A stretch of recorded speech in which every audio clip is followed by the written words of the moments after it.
পড়ছিলাম প্রণয়ের রূপকথা, কলমে ফাতেমা তুজ, পর্ব সংখ্যা 18। দীপ্রর চক্করে পড়ে কুহুকে আজ বের হতে হলো। ও বলেছে ভার্সিটি যাবে। গ্রাম থেকে মোটামুটি কয়েক ঘন্টা বাস জার্নি করে যেতে হয় ভার্সিটি। রাস্তায় গিয়ে একবার ভেবেছিল এদিক ওদিক ঘুরে টুরে চলে আসবে, আবার ভাবলো ক্লাস করবে না। তবে ভার্সিটি থেকেই তো ঘুরে আসা যায়। ও আসবে শুনে লাবিবা নিজেও ক্লাস করবে না বলে জানিয়েছে। ভোরবেলায় উঠে হালকা পাতলা খেয়ে বের হয়ে গিয়েছে কুহু। বাসে বসেছিল জানালার সিট ধরে। গ্রামের রাস্তা পেরিয়ে ধীরে ধীরে ইট পাথরের শহরটায় বাস পৌঁছালো। শুরু হলো জ্যাম। এই সকালবেলাতেও শহরের রাস্তাগুলো জ্যামে গম গম করে। অফিস টাইমে তো দম নেওয়ারও সুযোগ হয় না। কিছু সময়ের জ্যাম পেরিয়ে বাস পুনরায় চলতে লাগলো। কুহুর ফোনটা বাজলো ঠিক তখনই। কণা কল করেছে। হ্যাঁ কণা, তুই চলে গিয়েছিস আপু? হুম। ঘুমেছিলি, ডাকলাম না আর। ডাকবি না একবার?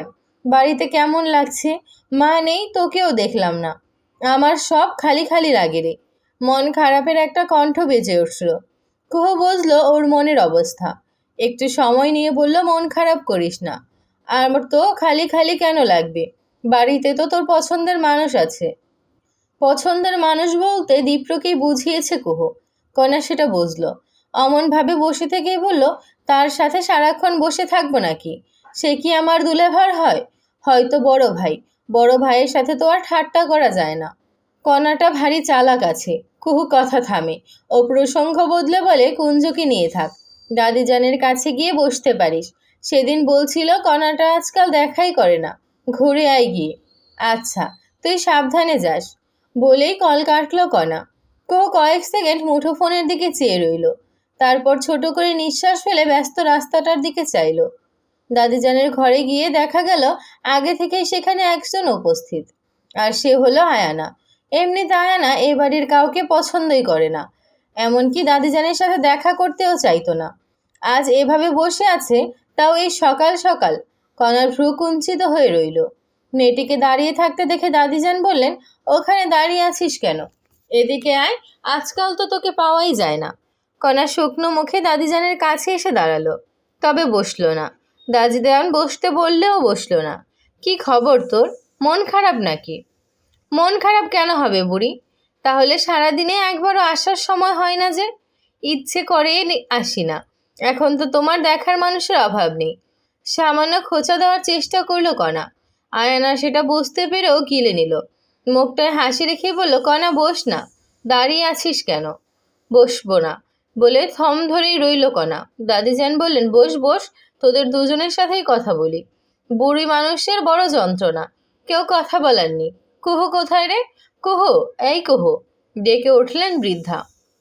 কণা দাঁড়িয়ে থেকেই বলল, আপু ভার্সিটি গিয়েছে। ভার্সিটিতে গিয়েছে? কথাটা বলল আয়ানা। কণা মুখটা অমন শুকনো রেখেই বলল, হুম। আয়ানার ভালো লাগলো না। কুহু অনেকদিন ধরেই ক্লাসে যায় না, অথচ দীপ্র এক বেলাতেই চলে গেল। ও ঠোঁট কামড়ে রইল। কুহুটা বড় শেয়ানা, তাকে সহজভাবে নেওয়া ঠিক হবে না। শায়েরকে আসতে দেখে কুহু প্রায় চিবিয়ে চিবিয়ে বলল, তুই ওকে জানালি কেন? দোস্ত, রাগ করিস না, জানাতে চাইনি।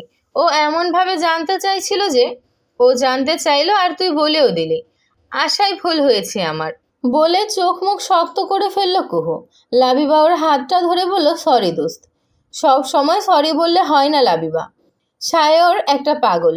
সেবার রটালো আমি নাকি ওর সাথে প্রেম করি। ও একটা। কথা শেষ করার আগেই শায়র এসে দাঁড়ালো সামনে। কুহু চোখ মুখ অন্ধকার রাখলো। কুহু, ফাইনালি ক্যাম্পাসে এলি তুই?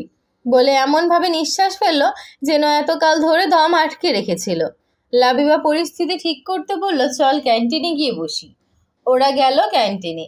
শায়র চট করে চায়ের টোকেন নিয়ে চা অর্ডার করলো। কুহু বসে আছে মনমরা হয়ে। লাবিবা বলল, আমি চা নিয়ে আসি, তোরা বস। বলে সরে পড়লো লাবিবা। কুহু চিবিয়ে চিবিয়ে তাকালো একবার। শায়ের বলল, কুহু, তুই এখনো সেই ব্যাপারটা নিয়ে রাগ করে আছিস? রাগ করাটা কি স্বাভাবিক না?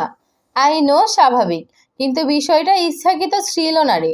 আমি মজা করে বলেছিলাম তুই আমি রিলেশনে। সেটা এক কান করে কিভাবে যে ছড়ালো, আমি সেটার জন্য সরি। কুহু দম ফেললো। বলল, আমি তোকে কি বলেছিলাম শায়ের? একটু দূরত্ব রাখ। দূরত্ব তো রেখেছি। আর কিভাবে? তুই কেন আমার বিয়ের দিন গিয়েছিলি তবে? ওটা তো ওর কথা আটকে গেল। কুহুর ফোনটা বেজে উঠেছে। কণার নাম্বার থেকে কল এসেছে। কুহু রিসিভ করতে ওপাশ থেকে কণার ভয়ার্ত কণ্ঠ শোনা গেল। আপু, আপু দাদিজানের শরীর খারাপ করেছে। খুব খারাপ করেছে। আমার খুব ভয় হচ্ছে রে, খুব ভয় হচ্ছে। কুহু জবাব দিতে পারল না। বসা থেকে দাঁড়িয়ে গেল। 1 সেকেন্ডের সময় নিল না। সামনের পথে এগিয়ে গেল। সায়ের কিছু বলতে নিয়েও বলতে পারল না। দাঁড়িয়ে রইল শুধু। লাবিবা ঠিক তখনই চা নিয়ে ফিরল। কুহুর যাওয়ার পানে তাকিয়ে বলল, চলে গেল কেন?